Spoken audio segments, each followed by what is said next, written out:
պետք է սովորենք։ Մեր երկրին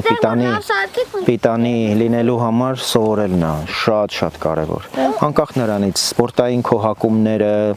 ֆուտբոլ, բան, այդ սա լավ է իհարկե, բայց սովորելը շատ կարևոր է ու կարդալն է կարևոր։ Պապան ինչ է անում։ Ասֆալտ, որտեղ է։ Իմ պապան Բայց օրինակ մենք ամեն ինչ անում ենք, որպեսզի Հայաստանում կարողանանք պայմաններ ստեղծենք ու հայերը չետան, չէ։ Մենք լիքը աշխատատեղի կարիք ունենք, այստեղ լիքը աշխատատեղ ունենք։ Ուզում ենք մեր հայրենակիցները չգնան ոչ մի տեղ աշխատելու, կարողանանք պայմաններ ստեղծենք, բարձր աշխատավարձի հնարավորություն ստեղծենք, որ մնան իրանց ընտանիքների կողքին։ Արդարը թոյինքն է բանան, Հայաստան ղեկավարը։ Ոչ մեկ Քոչարյանին չի ընտրելու։ Շատ, այդ շատ կարևոր է, որովհետև Քոչարյանը մեր ժողովրդի հետ ոչ մի ընդհանուր բան չունի։ Քոչարյանը մեր հայ մարդկանց, այո, ինձ օրինակ 4 տարով ազատազրկել է Քոչարյանը։ Ես բանտում եմ եղել իր պաշտոնավարման ժամանակ։ Իմ լիքը ընկերների սպանել է։ Եվ հիմա եկել է նորից այդ ժամանակները ուզում է հետ բերել։ Ոչ մեկ իրան չի ընտրել։ Այո, դուք էլ Իրան նորին, չէ։ ճիշտ է, չեք հիշում։ Ինքը շատ փող ունի, բայց Հա, իր ունեցածը մենակ փողն է։ Ու իրան թվում է, որ մեզ կարա այդ փողով մեզ խափի։ Տեսեք, փայլփլուն բաներ են, չէ, տենց ցույց են տալի, բայց իրականում բովանդակություն չկա։ Հայաստանը պետք է զարգանա։ Հայաստանը պետք է ավելի ուժեղ լինի, հզոր լինի, բանակը։ Մենք հիմա փաստորեն մեր ներսում նույնիսկ սրա շուրջ ունենք վեճ։ Քոչարյանը, մյուս Սամվել Կարապետյանը, Ծառուկյանը ընդհանրապես դեմ են, որ Հայաստանը լինի։ Իրանք ասում են Հայաստանը պետք է լինի Ռուսաստանի մաս։ Ոչ։ Հայաստանը Այսա ամենասոսկալի բանն է։ Մեզ ասում են, ձեր ամենաթանկը տվեք, ձեր պետությունը տվեք, որ ձեզ թույլ տանք ձեր ծիրանը ծախեք ռուսական շուկայում։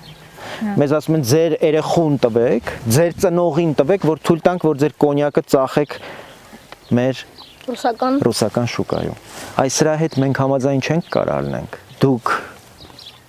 ապրում եք միտեղ, որից մենք սնվում ենք։ Ձեր ներկայությունը գյուղում մեզ ուժ է տալիս։ Ձեր աշխատանքի շնորհիվ է, որ մենք քաղաքում կարողանում ենք ընդհանրապես ապրել։ Ձեր հայրենասիրության շնորհիվ է, որ մենք ուժ ենք ստանում պայքարելու։ Ու դուք վաղը պիտի մեզ փոխարինեք։ Այսօր մենք ենք հավակնում գնալ ազգային ժողով, վաղը դուք պիտի սովորեք Հայաստանում, եթե պետք է արտերկրում, պիտի որակներ ձեռք բերեք։ Ձեր հայրենասիրության, ձեր գիտելիքի հաշվին պիտի գնաք ու երկրի ղեկը վերցնելու հայտ պիտի ներկայացնեք։ Մեզ հիմա մեր դրսի թշնամիները ամեն ինչ անում են, որպեսզի մեզ ավելի բզկտեն, մեզ ավելի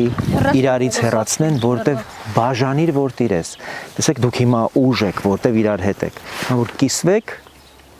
դուք արդեն կդառնաք խարխուլ, ձեզ ով ոնց ուզի արդեն կկարողանա կառավարի։ Դրա համար միշտ իրար հետ եղեք, միշտ իրար հետ ուժ գտեք։ Մեր պետությունն էլ է տենց առաջ գնալու են պահին, որ մենք այդ հասարակական համերաշխությունը կգտնենք, մեր ժողովուրդը իմի կգա կարևոր նպատակների շուրջ, որ մենք պիտի ունենանք ուժեղ բանակ, մենք պիտի ունենանք ուժեղ տնտեսություն, մենք պիտի ունենանք հզոր տեխնոլոգիական կարողություններ, նոր ատոմակայան։ Այս հարցերի շուրջ մեծ համաձայնություն է պետք, այո, որ մենք կարողանանք այդ բոլորը իրականություն դարձնենք։ Եթե չունեցանք այդ ներքին համաձայնությունը, ոչինչ չի ստացվի։ Աստծուն պիտի երկրպագենք, պաշտենք, բայց մեր խելքով պիտի առաջնորդվենք, որտեղ Աստված մեզ խելք է տվել, մեզ հնարավորություն է տվել գիտելիք ամբարել, կուտակել եւ մեր կյանքում լավ մարդ դառնալ, լավ քաղաքացի դառնալ մեր պետության։ Հա, ճիշտ եք ասում։